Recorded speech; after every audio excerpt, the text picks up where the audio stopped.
Yerusalem adalah kota penting di provinsi Bizantium Palestina Prima. Hanya 23 tahun sebelum penaklukan Muslim, pada tahun 614, mereka jatuh ke tangan tentara Sasania yang menyerang di bawah Saharbaras selama perang terakhir dari Perang Bizantium-Sasania.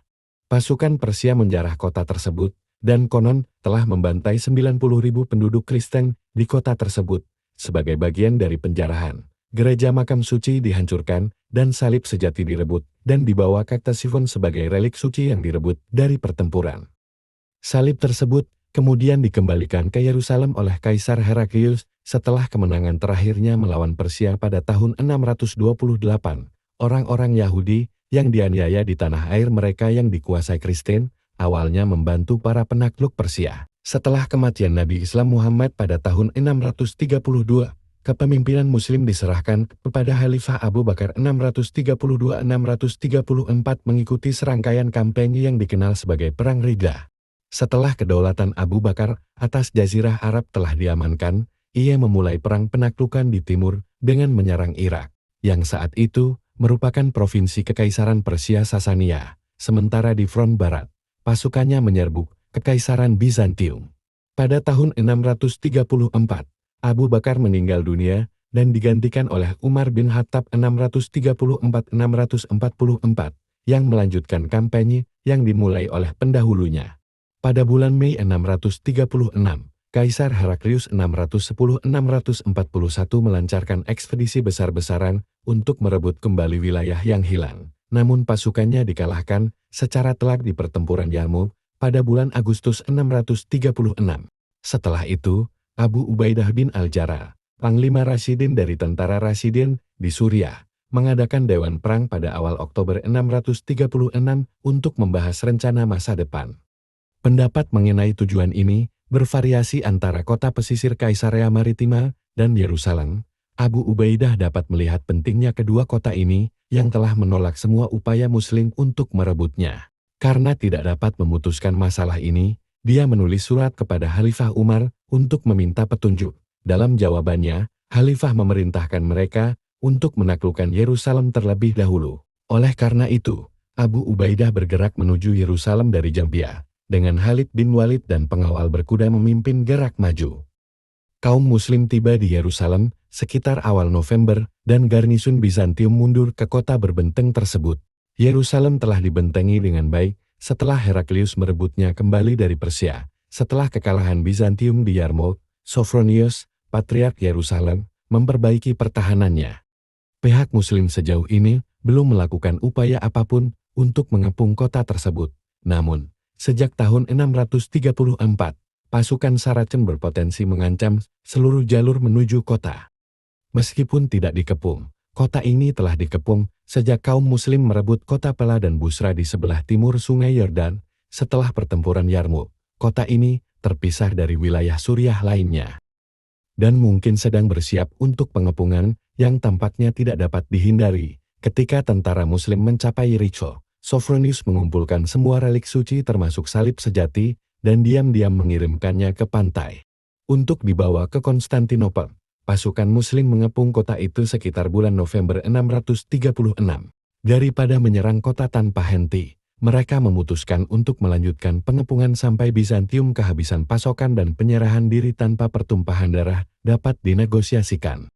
Meskipun rincian pengepungan tidak dicatat, tampaknya tidak ada pertumpahan darah. Garnisun Bizantium tidak dapat mengharapkan bantuan apapun dari Heraklius yang rendah hati. Setelah pengepungan selama 4 bulan, Sophronius menawarkan untuk menyerahkan kota tersebut dan membayar jizyah upeti dengan syarat Khalifah datang ke Yerusalem untuk menandatangani perjanjian dan menerima penyerahan tersebut. Dikatakan bahwa ketika pernyataan Sophronius diketahui umat Islam, Surahbil bin Hasanan, salah satu panglima Muslim, menyarankan agar daripada menunggu Khalifah datang jauh-jauh dari Madinah, sebaiknya Khalid bin Walid diutus sebagai Khalifah. Karena penampilannya sangat mirip dengan Umar, dalih itu tidak berhasil. Mungkin Khalid terlalu terkenal di Suriah. Atau mungkin ada orang Arab Kristen di kota tersebut yang pernah mengunjungi Madinah dan pernah bertemu Umar dan Khalid, sambil mengingat perbedaannya. Akibatnya, Patriark Yerusalem menolak untuk bernegosiasi ketika Khalid melaporkan kegagalan misi ini. Abu Ubaidah menulis kepada Khalifah Umar tentang situasi tersebut dan mengundangnya datang ke Yerusalem untuk menerima penyerahan kota tersebut.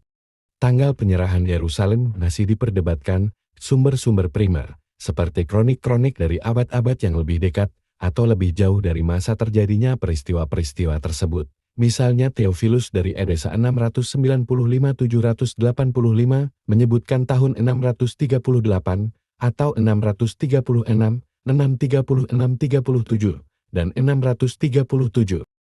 Sumber sekunder akademis cenderung memilih 638. Ensiklopedia Britannica menyebutkan kedua opsi tersebut dalam artikel berbeda. Pada awal April 637, Umar tiba di Palestina dan berangkat terlebih dahulu ke Jabiah, di mana dia diterima oleh Abu Ubaidah, Khalid, dan Yazid yang telah melakukan perjalanan dengan pengawal untuk menerimanya. Sementara itu, Amr bin Asir tetap berada di posisinya sebagai komandan tentara Muslim yang mengepung. Setibanya Umar di Yerusalem, sebuah perjanjian yang dikenal sebagai Perjanjian Umayyah dibuat.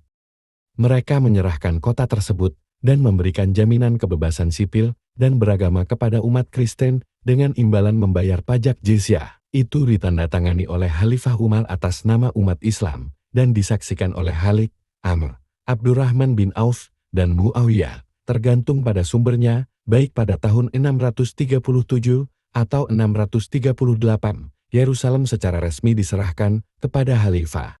Bagi komunitas Yahudi, hal ini menandai berakhirnya hampir 500 tahun kekuasaan dan penindasan Romawi. Umar mengizinkan orang-orang Yahudi untuk sekali lagi tinggal di kota Yerusalem. Pada saat salat zuhur, Sophronius mengundang Umar untuk salat di gereja makam suci yang telah dibangun kembali. Umar menolak karena khawatir menerima undangan tersebut akan membahayakan status gereja sebagai tempat ibadah umat Kristiani. Ditakutkan umat Islam akan melanggar perjanjian dan mengubah gereja menjadi masjid. Selama berada di Yerusalem, Sophronius menunjukkan kepada Umar mengenai berbagai tempat suci di Yerusalem, termasuk Bukit Bait Suci. Melihat kondisi buruk tempat Bait Allah pernah berdiri, Umar memerintahkan daerah tersebut dibersihkan dari sampah dan puing-puing sebelum membangun masjid kayu di lokasi tersebut. Setelah tinggal selama 10 hari di Yerusalem, Khalifah kembali ke Madinah. Lebih dari setengah abad setelah penaklukan Yerusalem, tepatnya pada tahun 691, Khalifah Umayyad, Abdul Malik menugaskan pembangunan kubah batu di atas batu besar yang menonjol di Bukit Bait Suci. Sejarawan abad ke-10 Al-Maqdisi menulis bahwa Abd al-Malik membangun tempat suci tersebut untuk bersaing dalam kemegahan dengan gereja-gereja Kristen di kota tersebut. Apapun tujuannya, kemegahan dan skala tempat suci tersebut dipandang secara signifikan telah membantu memperkuat keterikatan Yerusalem dengan agama Islam awal. Selama 400 tahun berikutnya, keunggulan kota ini berkurang ketika kekuatan Saracen di wilayah tersebut berebut kendali. Yerusalem tetap berada di bawah kekuasaan Muslim sampai direbut oleh tentara Salib pada tahun 1099 selama Perang Salib Pertama.